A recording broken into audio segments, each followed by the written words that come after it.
informing and entertaining Filipinos since 1998. Energy, energy, energy, energy!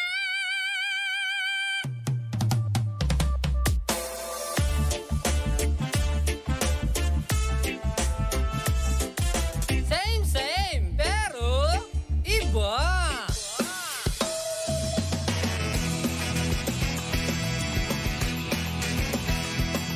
Same, pero iba. Energy FM. Araw at gabi mo'y tunay na sasaya dito. Sagot namin, tugtugan, kantahan, walang patid na tawanan at kulitan. Huwag mong sabihin radyo, sabihin mo number one. Energy.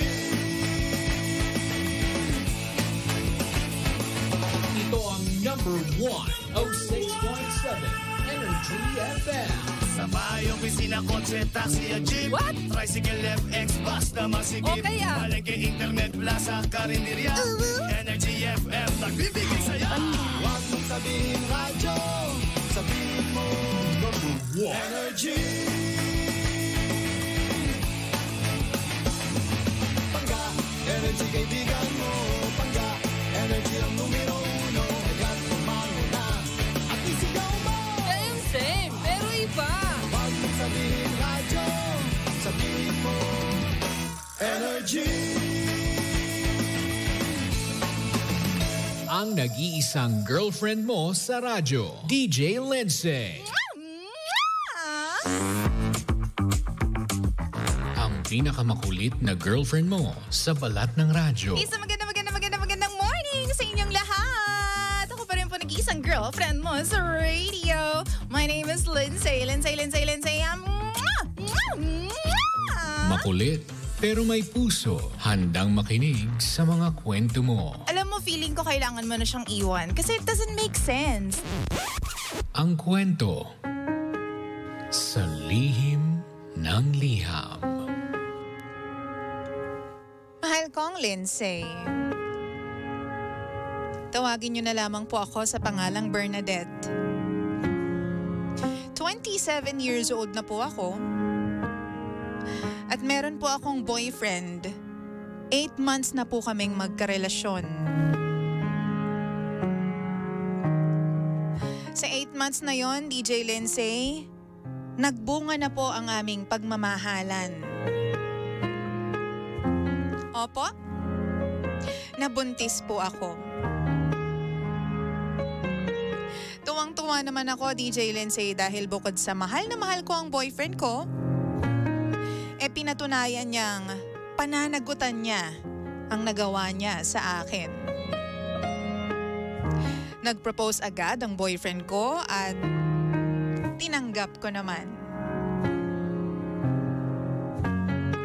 Usapang kasal na. Sa totoo lang, nagulat ako. Dahil nga siya yung sobrang aminado na hindi pa siya readyng magkaroon ng anak.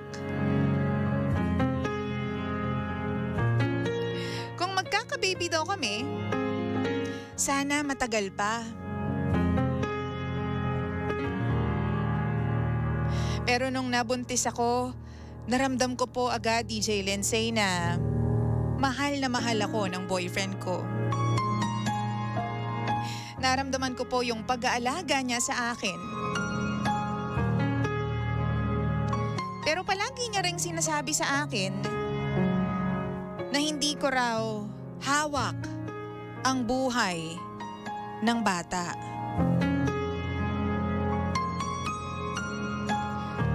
Aalagaan niya raw ako, pero kung para sa amin talaga. Hindi ko rin alam kung maiinis ba ako dun sa sinabi niya sa akin na basta raw siya daw yung bahala sa finances. Siya daw yung bahala sa pera. Ganun palagi. After ilang buwan, DJ Lindsay, nawala siya. sobrang hirap tanggapin dahil yung nag-uugnay sa amin ng boyfriend ko, bigla na lang binawi ng Panginoon. Simula nung nawala yung baby namin, hindi na ako nakapagtrabaho pa. Hindi na ako makakilos ng normal. At ayoko nang lumabas ng bahay.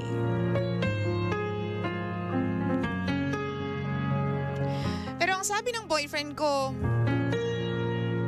nangyayari naman daw talaga yun. Kailangan na lang daw namin tanggapin pareho. Sa kabilang banda, yung boyfriend ko, madalas kasama niya ang barkada.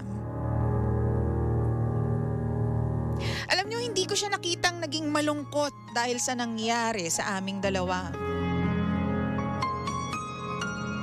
Kinausap ko na siya tungkol doon. Pero ang sabi niya, di ba ikaw lang naman yung may gusto na magkaanak tayo? Alam mo naman na ayaw ko pa na magkaroon ng bata.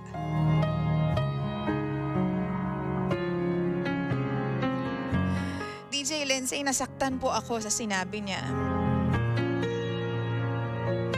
Simula nun, madalas na po kaming mag-away.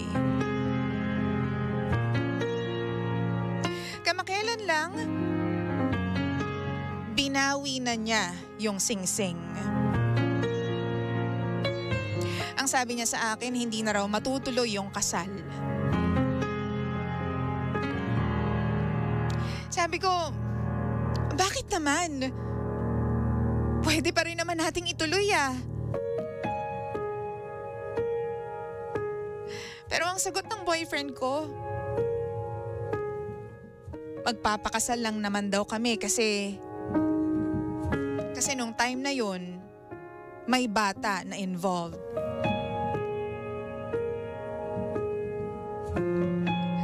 At ngayon wala pang 3 buwan. Napapansin ko na madalas na siyang may ka-text. Madalas siyang may ka-video call. At ang sabi ng mga kaibigan namin, meron daw babae na palagi siyang pinupuntahan. Samantalang ako, eto, hindi ko alam kung kailan ako makaka-move on sa nangyari sa akin. Alam mo yung parang ako lang yung naghihinagpis. Parang ako lang yung nasugatan. Samantalang yung boyfriend ko, ni minsan hindi ko nakita na naging malungkot.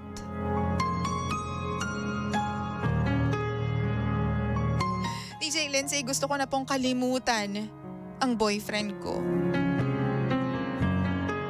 At the same time, gusto ko na pong makabangon sa kumunoy ng kalungkutan. Palagi ko kasing naiisip, paano kaya kung nabuo si baby?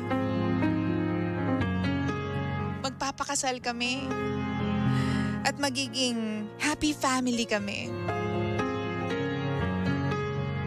Nai-imagine ko rin kung ano kayang itsura niya kung nabuo siya. Pero habang iniisip ko ang mga bagay na yun, ay mas lalo akong parang sinasaksak ng sakit.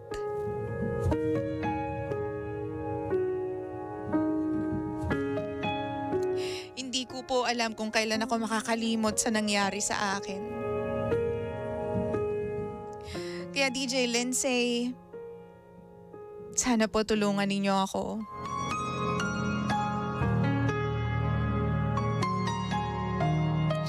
Muli, ako po si Bernadette.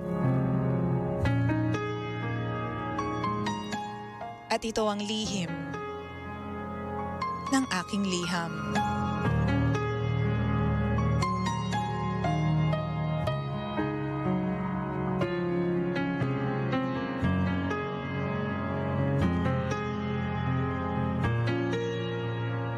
Lihim ng liham.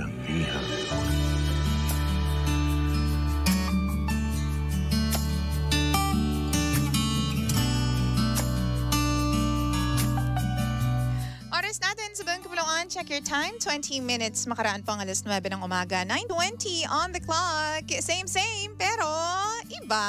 Wow! We are number 106.7 Energy FM. Panggawag mo sabihin radyo. Sabihin mo. Energy! Alam mo, napakalungkot po ng ating story for today. And masasabi ko lang, pag mga ganyan naman talagang pagkakataon, iba yung sakit na nararamdaman ng babae. Wow! Lalo na kasi siya yung nawalan eh. I mean, nawalan din naman yung lalaki, di ba? Lalo na kung talagang involved ka talaga doon sa pagkakaroon ninyo ng anak. Pero iba talaga yung sakit. Iba yung pain, iba yung pagdadalamhati kapag ikaw yung nawalan ng anak. Oo, na-experience mo na ba yan? Sana yung mga nakikinig sa atin, hindi nyo naramdaman o hindi nyo pa nararamdaman yung ganun kalalang sakit. Pero if ever man na na-experience nyo na, everything will get better soon. Diba? Oy, hindi ka tatawa dyan. Hindi nakakatawa yun. Mahirap yun. Tapos nakikita mo na parang ikaw lang yung nasasaktan. Yung partner mo, yung bumuo nung bata, kasama ka, parang baliwala lang sa kanya. Oo. Pero kasi, meron kasing ugali ang mga lalaki na hindi nila ipapakita sa'yo na disturbed sila, di ba? Na nalulungkot sila. Diba? Sa ibang tao nila yan ipapakita sa mga kapwa nila lalaki. Diba? Minsan may mga paganyan pag-guy effect sila, pa-masculine effect sila na, problema lang yan, wala, medyo hindi ko iniisip yan. Pero deep inside, nalulungkot din sila. Diba? Yun yung ibang mga lalaki deep inside, diba? They go through sorrows din, diba? Talagang may pinagdadaanan din sila, nalulungkot sila, pero hindi lang nila pinapakita. Diba? Tinatago nila. O hindi nila pinaparamdam sa mga tao na problemado sila, ganyan na nasaktan sila. Wow! Doon sa mga lalaking may mga puso talaga Pero kung tulad nitong jowa, nitong si Bernadette, yung pag-uusapan, na inaewan ko na lang Oo. Hindi rin natin maintindihan kung saan ang gagaling yung lalaki. Baka nga talagang hindi pa talaga siya ready sa responsibility of being a father. 'Di ba? At least siya po ay honest. Hindi siya nagpapanggap na ready ako tapos bigla naman kayong iiwan. Yun na lang ipagpasalamat mo, girl.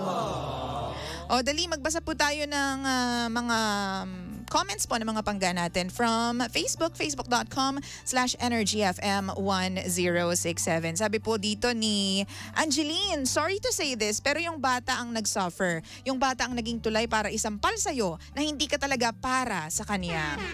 Sabi naman ni Jang, isang mahigpit na yakap po sa'yo, sender, para sa nangyari sa baby mo. Mahirap ang sinapit mo, pero maniwala ka at manalig ka, malalampasan mo ang sakit na yan.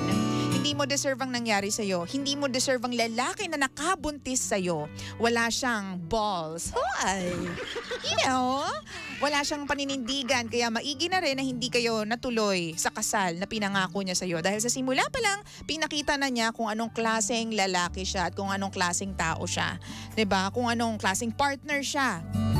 Hindi mo deserve yung ganon, letter sender. Sabi naman po ni Perry, hanggat may opportunity na binigay si Lord para maghiwalay kayo, i-let go nyo na lang po ang isa't isa. That is so true. Sabi naman nung isang pangga natin dito sabi ni Feli, kakalungkot naman po yung kwento natin today, DJ Lindsay. Bernadette, laban lang po ikaw, mag-pray ka lang po at kay God, be strong. Masakit kasi anak ang nawala. Sabi naman ng nagbabalik na si Arch. Oo. Nobody can honestly say that they can be ready for a child, lalo na pag first time. As far as grieving for your loss, dapat siguro naging mas sensitive ang jowa mo sa mga oras na pinagluluksa mo yung pagkawala ng baby mo. Letting him go will be the first step forward, diba? Praying for your comfort and healing. Dapat 35th anniversary nga pala to all my class of 89 batchmates from St. Mary Magdalene School, Kawit, Cavite. Hello!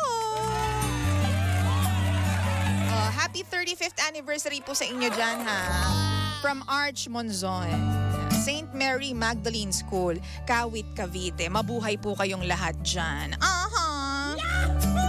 Sabi naman po ni Echo, masakit sa part ng babae na mawala ng anak, lalo na kapag nagsisimula pa lang kayo na mag-build ng family.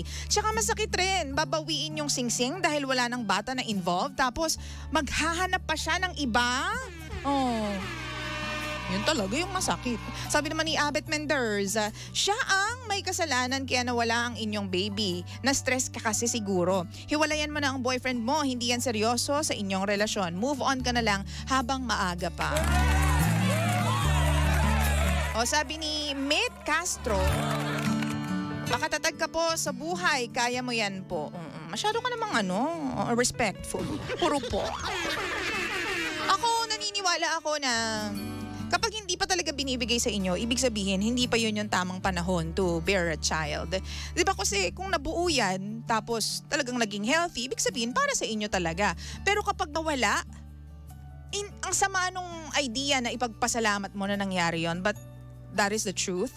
Kasi baka mamaya kung nabuo siya, pinilit mabuo, di ba, baka may ibang mga kaganapan doon sa baby na hindi naman natin gustong mangyari because kumbaga, habang buhay niyan dadalhin yun kung merong mga problema ang lumabas dun sa baby, diba? Wow! So, if ever man, ipagpasalamat mo na lang yung mga nangyari sa'yo. Kasi una sa lahat, na-reveal kung ano talagang kulay nung iyong jowa, 'di ba? Na hindi ka naman pala niya talaga bet pakasalan, 'di ba? Kasi you marry someone, in all fairness naman, you marry someone because you love him or her. You don't marry someone just because meron kang obligasyon o responsibilidad doon sa tao, 'di ba? Sorry to say this, pero yun naman talaga ang katotohanan. Oo, mas maganda yung tipong pakakasalan niyo yung isa't isa because you guys are so eager to be together forever for the rest of your lives. Kesa doon sa part na nabuntis ko kasi yan kaya pinakasalan ko. Kasi yung mga ganyan na pagsasama, hindi rin yan tatagal. Oo. Kaya nga, kapag meron akong friend na nalalaman ko na nakabuntis siya, ganyan, may anak na siya, ang lagi kong tinatanong, kamusta kayo nung babae, nung nanay nung anak mo? Ganyan, so feeling mo ba siya na yung makakasama mo hanggang sa pagtanda? Oo, alam mo karamihan ang sinasagot sa akin, di natin alam, di tayo sure, di ba? Mga damuho sila. Pero at least, honest sila. Well, sa akin, honest sila na hindi sila sigurado. Kaysa naman sa magpanggap sila, di ba, na sure ako, pero maghihiwalay lang din naman sila. So, kailangan mo lang talaga maging totoo sa sarili mo. Di ba? So, ibig sabihin, dahil nawala yung opportunity na yon, nawala yung sitwasyon na yon sa buhay mo, nawala yung boyfriend mo, or siguro meron na siyang iba, ibig sabihin, hindi talaga siya para sa'yo. 'Di ba? Kasi kapag nandiyan na yan, wala nang makakapigil. Halimbawa, yung tao na yan ang totoong para sa'yo, kahit anong gawin ng ibang tao, hindi nila mapipigilan. Kayo talaga ang mag-end up together until the end of time. Uy, hindi tayo mag-end ng time. 'Di ba? So, tulad nung sa baby mo, ibig sabihin hindi pa siguro time para magkaroon ka ng anak. 'Di ba? Tapos hindi pa siguro time na magpakasal ka, 'di ba? At hindi pa siguro siya yung tamang lalaki na dapat magpakasal sa iyo o pakasalan mo. So, again, ipagpasalamat mo yung ganitong mga sitwasyon kasi na-reveal yung totoong mga kulay at totoong, alam mo yun, yung lessons that you have to learn, 'di ba, throughout this entire situation. Sabi pa dito ni, nakikinig si Kuya Bener. Hello, Kuya Bener. Sabi ni Yoli Ruiz, good morning DJ Lindsay. Kulang yung mga good morning nyo dyan. Good morning, gandang DJ Lindsay. Dapat charin. O kaya, good morning, kamahalang Lindsay. Ganon kulang Charet-charet lang. Sabi pa dito ng mga pangga natin, ay nako DJ Lindsay, may mga ganyan po talagang lalaki. Pero ang katotohanan ng buhay, dapat hindi natin sila pinipigilan na umalis sa life natin. Kasi kapag nagstay pa sila, mas lalong masakit po sila sa ulo. Alam mo, totoo. Diba? Kapag pinigilan mo yung isang tao na umalis, kahit gustong-gusto niya nang umalis at pumunta sa ibang tao, ang ending nito, ikaw lang din mahihirapan. Diba? Kasi parang pinipilit mo siya to stay with you, pero ang katotohanan, ayaw niya na sa'yo eh. Bakit ba't mo pa siya pipigilan? Di siya gold, no? Uy, charot lang. Diba? Huwag mong pipigilan kapag gustong umalis ng tao. Let them or let him. Diba? Gusto niya maghanap ng iba, let him. 'Diba? Gusto niyang hindi alam mo yun, hindi siya nagiging malungkot sa mga bagay-bagay na nangyari sa inyong dalawa. Let him. Kasi it's totally out of your control, 'diba? Wala ka talagang magagawa doon. Ang makokontrol mo lang ay yung sarili mong mga desisyon, sarili mong emosyon, 'diba? So again, let him. Let them, 'diba? Ganun lang yun. Sabi dito, payo ko lang po, sabi ni, katukayo, Bernadette San Gabriel Valle. Payo ko lang po, gawin mong busy ang sarili mo para makalimot. Siguro hindi siya ang para sa'yo. Let him go. Malay mo, matagpuan mo ang bago na forever mo. Diba? Pero yung mga ganyan, yung mga babaeng nawala ng anak, tapos hiniwalayan ng jowaers. Minsan matagal sila bago mag-jump into another relationship kasi na-trauma sila eh. Parang naiisip nila yung susunod na lalaki will do the same to them, di ba? Na baka sakaling may mangyari, i-abandon din sila, ganyan, tapos maiiwan na naman silang luhaan. So yung susunod na jowa dapat itong si Bernadette, yung talagang, alam mo yun, paninindigan siya, talagang ibe-baby siya, di ba? Kasi yung mga ganyan, yung mga na-scar na puso ng mga babae, kasi talagang nawugbog sa lungkot yung puso ng babae na to, nitong si Bernadette eh. So I just hope and pray and I wish na sana yung susunod na karelasyon niya, pakaingatan siya ng malalang malala at mabisang mabisa. Diba? At least kung hindi kayo seryoso sa mga katulad ni Bernadette, wag na kayong tumuloy, utang na loob naman ninyo. Diba? Wag na kayong tumuloy. Ni-message sila, wag nyo na pong gawin. Oo. Wag nyo na landiin yung mga ganyang babae na ang dami-daming pinagdaanan. Tapos hindi naman kayo willing na saluhin sila kapag na-fall sila. Diba? Utang na loob talaga. Wag na. Please lang. Sabi naman ni Wise Genius, kung gusto nyo po, punta sa bahay o sa buhay ko, Ma'am Lindsay, hindi po kita pipigilan. Ganun po ba? Sige. Sabi pa dito ni Vance, lahat may dahilan kung ba't nangyari po yan. Sender, ask guidance kay God, malalampasan mo rin yan. Oo, walang ball si boy. So true. Hello po sa mga nanonood sa atin, si Vance. Hey Vance, hey girl, how are you? Gusto ka naman dyan. Pangga 9:32 na po ng nagmamagandang umaga. Again, Bernadette, pakaingatan mo ang sarili mo kasi 'di ba? In the long run, wala naman ding ibang nagsasalba sa iyo kundi ang sarili mo lang. Alam mo 'yun, dapat lang yung mindset mo is pa-forward, hindi yung lingon ka ng lingon sa past. Kasi wala talagang magandang mangyayari kapag lagi mong inaalala yung nakaraan. Laging pa-forward ang tingin, laging pa-forward ang isip. 'Di ba? Kung iniwan ka ng lalaki niyan, 'di ba? Bayaan mo siya, forward, off we go. 'Di ba? Yun lang 'yun. Kumbaga hindi ko sinasabi na kalimutan mo yung nangyari sa anak mo, pero try to live with it. Kasi wala ka nang magagawa. Diba? Sa susunod na lang, na if ever magkaroon ka ulit ng anak, pakaalagaan na lang. At ipagdasal na sana para sa'yo talaga ito. Diba? Magdasal lang tayo ng malalang malala. Yun lang talaga din ang answer doon, Pangga. 9:33 on the clock. Giving you something from Wendy Moten. This one is called Come In and Out of the Rain. Dito lang yan sa Energy FM. Kasama po ang nag-iisang girlfriend mo sa radio. My name is Lindsay. Lindsay. You said you believe